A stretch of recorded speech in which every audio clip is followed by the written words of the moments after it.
Electron microscopes are actually more versatile as tools than optical microscopes. Yes, scanning and transmission electron microscopes can get very clear images of very, very small things, just like an optical microscope. But there is a range of different things that you can do with an electron microscope that you can't do with an optical microscope.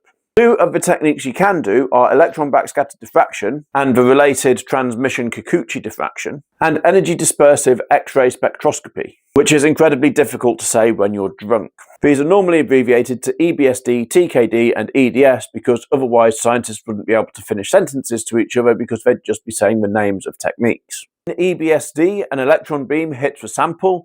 These electrons then interact with the atoms on the surface of that metal and diffract back outwards. These patterns are then collected on a screen and analysed.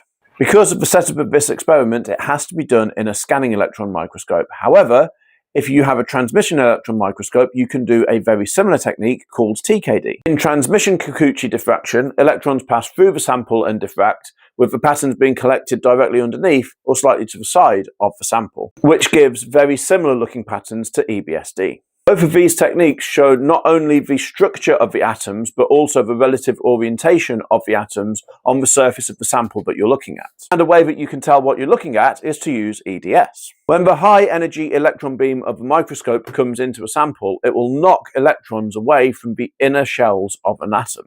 Higher energy electrons then drop down to fill that void, releasing X-rays. Because different atoms have different electron structures, each X-ray that is released is unique to each different type of atom. That means if you measure the X-rays emitted, you can make a graph that looks like this, that shows you what elements that are present in the material that you are looking at. There are countless other techniques you can do with these microscopes, however I don't really have time to talk about them in a short video like this. And as my PhD was in EBSD, these seemed like the most sensible ones for me to talk about. This has been day 4 of my microscopy series, so make sure you're liking and following along so that you don't miss any. Leave any questions or topics you want me to talk about in the comments below. And until next time, I have been Dr. Alex Foden, the Science Wrangler, and I shall see you one of these days.